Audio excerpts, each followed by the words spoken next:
చేసుకునే పని కాదు మంది. ప్రతి నిత్యము నిజంగా ఇలాంటి కార్యక్రమాలు చేస్తున్న హరిబాబుకి నిజంగా నా వందనాలు చెల్లిస్తున్నాను. నిజంగా ముందు కాలంలో యేసుక్రీస్తు శరీరం ఎలా నలిగిపోయిందని మనం అనుకుంటున్నామో, ఒక దైవ సేవకుల శరీరం కూడా ఏమైపోవాలి?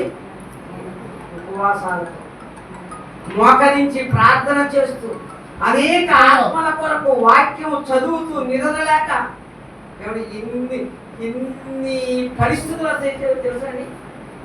సరిగా ఈ కడుపు నిండా భోజనం చేయటానికి కూడా సేవకుడికి కంటి నిండా నిద్రపోవటానికి ఏమైనా కుదురుతా? జరుగుతుంది. సేవకుడికి కంటి నిండా నిద్ర కూడా లేదండి. ఎవరి కోసం ఇదంతా చేసేది? ఎవరి కోసం అండి? అనేక మంది ఆత్మలు దేవుడు ఎవరు తెలియక, చనిపోయిన తర్వాత ఎక్కడికి వెళతారో తెలియక, ఇదే బ్రతుకుంటూ ఇక్కడే బ్రతుకుతూ చచ్చిపోయిన తర్వాత ఏమీ లేదని అనుకుంటున్న ప్రతి మనిషికి ఏం చెప్పాలి? ఒక లోకం ఉంది. మనందరి కొరకు యేసుక్రీస్తు భూమి మీదకి వచ్చాడు. ఆయన దేహాన్ని బలి పశువుగా లోక పాపములు మోసుకొని పోవు దేవుని గొర్రె పిల్లగా వచ్చాడు ఆయన. అలాగని అలాగని హరిబాబు, అలాగని రమణ ఇద్దరు కలిసి వాళ్ళకి ఎన్నో సమస్యలు ఉండొచ్చు, ఎన్నో బాధలు ఉండొచ్చు, ధనం గురించిన సమస్యలు ఉండొచ్చు, కుటుంబంలో బాధలు ఉండొచ్చు, వాళ్ళ జీవితంలో ఎన్నో కుదురు ఉండొచ్చు. కానీ ఇవన్నీ పక్కన పెట్టాడు. కానీ వాళ్ళ గురి ఏంటో తెలుసండి? గురి ఆత్మల రక్షణ. ఎలాగైనా మేము చనిపోయే వరకు దేవుని కొరకే మేము నిజంగా ఇలాంటి నిరీక్షణ ఆలోచిస్తుంటే నిజంగా మా తమ్ముడే, మా చిన్న కుమారుడు తమ్ముడే. నిజంగా మా కుటుంబంలో చాలా మంది దైవజనులు దేవుని మాటలు విన్న తర్వాత నిజంగానండి మా ఒంగోలు ఒకరు, కరిగీరు ఒకరు, ఆయా ప్రాంతాల్లో చాలా మంది చుట్టూ వెళ్తున్నాను. ఈరోజు దేవుని పని చేయటానికి నిజంగా ఖర్చుతో కూడింది. సంఘం కూడా సహకరిస్తుంది. నిజంగా ఇలాంటి ఈ మందిర ఆవరణంలో అండి జరిగే కార్యక్రమాలు ఎవరితో చూస్తారు చెప్పండి? ఎవరు? పేదల పత్రిక మనం తెలుసు కదా. పేదల పత్రిక 1వ అధ్యాయంలో ఏమో తెలుసా? చూడండి ఆ మాట చదువుమా. ఈ పని మనం పడుతున్న కష్టము ఎవరు చూస్తారు? దేవదూతలు తొంగి చూసి కార్యక్రమం అండి. ఈ కార్యక్రమం చిన్న అనుకుంటున్నావు, ఇలా 10 మంది కూర్చున్నాము, ఏదో హరిబాబు పిలిచాడు అనుకుంటున్నావా?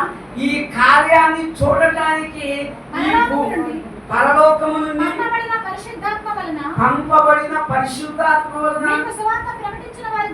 మీకు సువార్త ప్రకటించబడిన వారి ద్వారా మీకిప్పుడు తెలపబడిన ఈ సంగతుల విషయమై తమ కొరకు కాదు కానీ మీ కొరకే తాము పరిచర్య చేసిన సంగతి వారికి బయలుపరచబడెను. దేవదూతలు ఈ కార్యాలని దేవదూతలే చెంగు చూసే కార్యక్రమం అండి. ఇది చిన్న కార్యక్రమం అనుకుంటున్నారా? ఇది ఆత్మను రక్షించగలిగినట్టు మహత్తు కలిగిన సంఖ్య అండి. నిజంగా అండి ఆ యేసుక్రీస్తు దేహం ఎలా నలిగిపోయిందో అండి, తర్వాత దేహాలు ఎవరైనా నలిగిపోవాలంటే మన శరీరాలు, దైవదాసుల శరీరాలు కూడా నిజంగా చాలాసార్లు చదువుతున్నారు. రాత్రికి వచ్చి మళ్ళా మీటింగ్ చూసుకొని మళ్ళా ఒంగోలు వెళ్ళాలి. ఎంత కష్టం అండి తెలుసుకోండి. రాత్రికి రావాలి, ఇక్కడ చూసుకోవాలి, మళ్ళా శరీరం ఎంత నలిగిపోతుంది, ఎంత అనారోగ్యం వస్తుంది.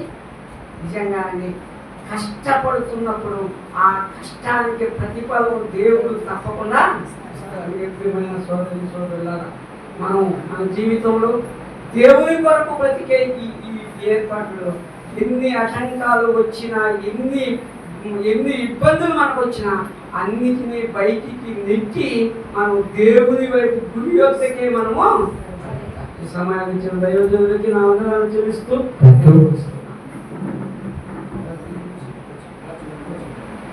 మంచిది చక్కని గ్రీటింగ్స్ ద్వారా కొన్ని విషయాలు తెలియజేశారు. అందరికీ వందనాలు.